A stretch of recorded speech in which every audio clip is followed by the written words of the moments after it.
Hey everybody, welcome back to Someday One Day, a channel about every dream starting as a someday before it becomes a one day.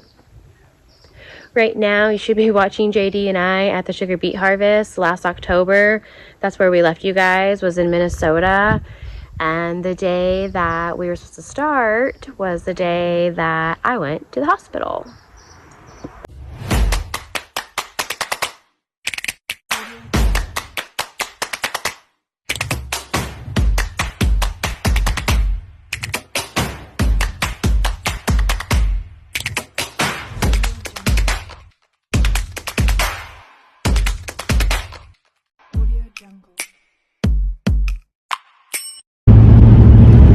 Following Heather in the ambulance now.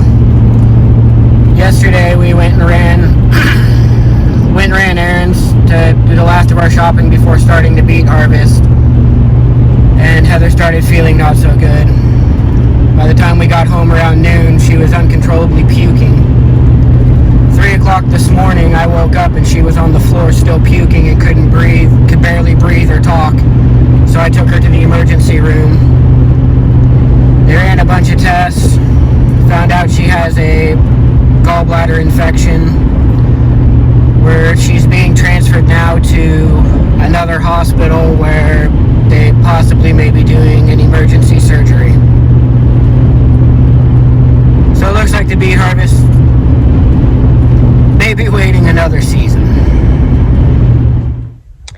So after going to the hospital and finding out that I was way too sick to do the sugar beet harvest, that was completely out, unfortunately, which really sucked because we had just traveled all that way, which meant we have to turn right around to go right back to Oregon.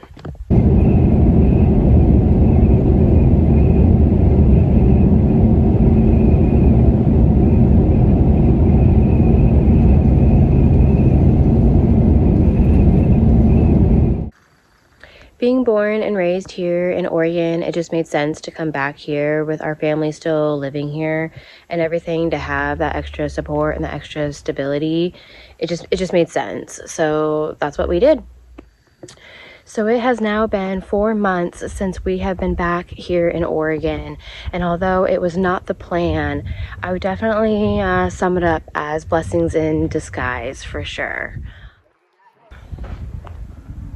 And speaking of one of those blessings, we got a new motorhome.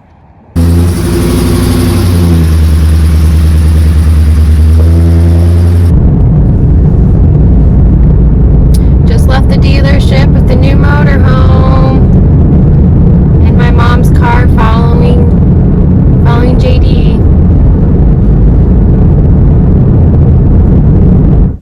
So we ended up saying goodbye to our 32-foot Puma travel trailer and upgraded to a 29-foot Jayco Greyhawk 27U model, and we are so excited. We can't wait to show you a tour of the inside and the outside. Video to come, but we're getting it all packed up and ready to hit the road. All right, got the U-Haul trailer all loaded up, ready to go. Arizona, here we come! Going with Oregon. Never coming back. Look how nice this thing drives. It's just like, it drives itself. It's so fucking awesome.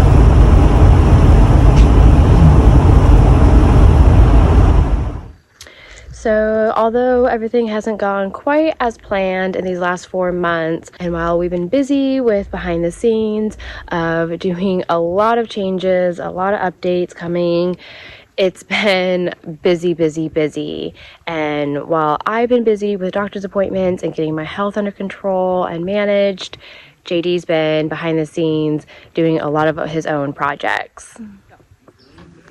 So I just got these couple wires off, and I was going to test them. And then I looked inside before I stuck my probes in there, and shit, there's no connectors. It's just bare wires stuck up inside there.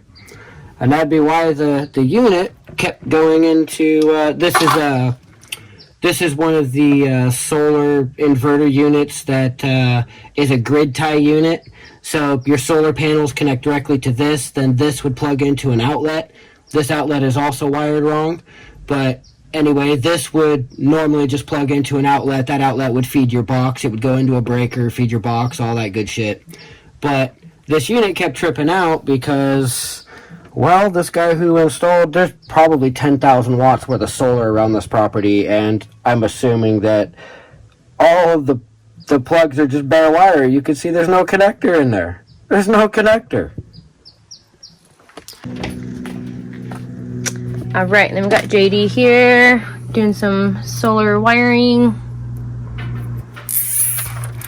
Yeah, so I finally got this huge mess of wires straightened out. Got the inverter flipped around and all that shit figured out. Wiring in the outlet the way it's supposed to be. Shortening up the solar wire. Put new ends, new connectors on everything because they had just bare wire. No connectors inside, just wire sticking inside there. So I'm making up new ends on everything. You can see, well, maybe you can't see, but there's no connector inside there. They just had wires stuck in there, and so it was just shorting out and going into fault all the time. So I'm rerouting the wire up and around and whatnot, keeping the tails on it so water can't chase it in and run down. But yep, then I'll get up on the roof and shorten up all the wire and all that with the panels and shit. But yep, Staying busy. yep, so that's what I'm doing. Alright, so we just got back from the hardware store. Had to pick up a couple of these here adapters for the water faucet. I just need this part right here to go from this end to those guys. So pulled everything out, whatnot. I added screws in all the brackets and everything where they didn't put screws.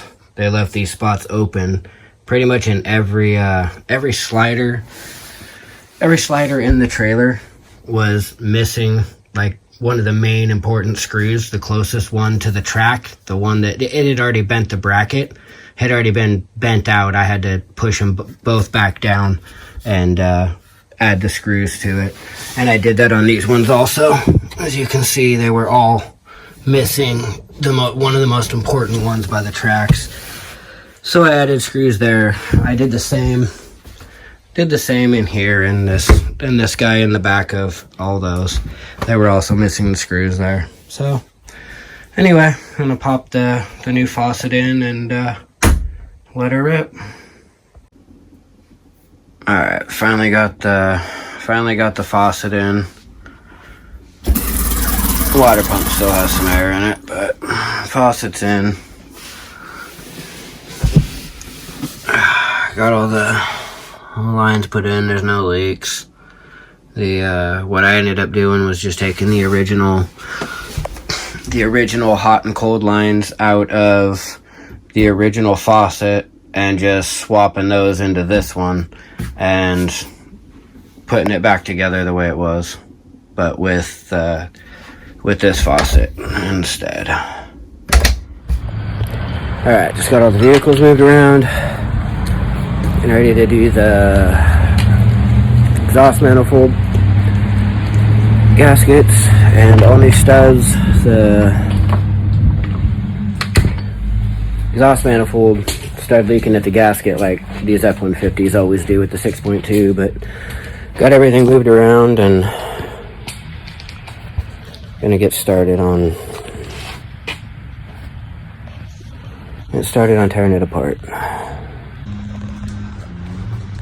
So got the truck in,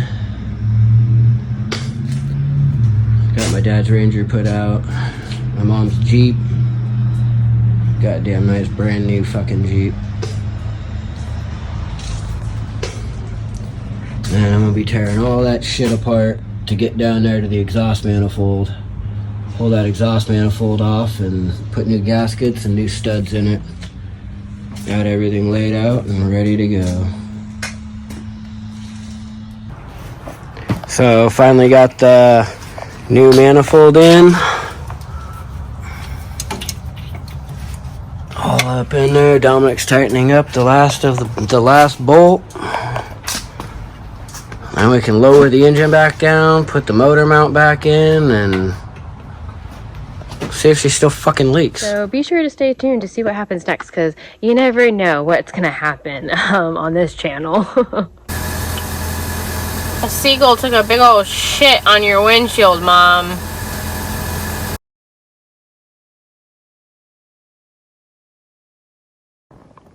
Walking down the trail and Heather almost stepped on a little snake and freaked out. And there she goes. Just a little gardener snake. Run! So be sure to hit the thumbs up, subscribe, and see what happens next as we head south back home to Arizona for a quick warm-up before heading north to the cold.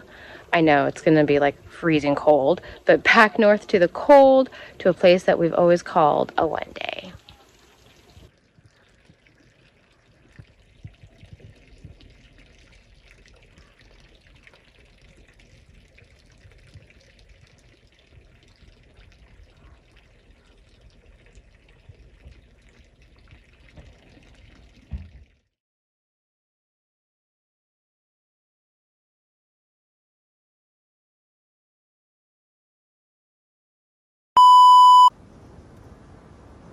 It's not something you see every day. Well, it's not something we see every day anyway. It's like fucking Super Mario Brothers was here. Kale, what the fuck is that? Tell us in the comments.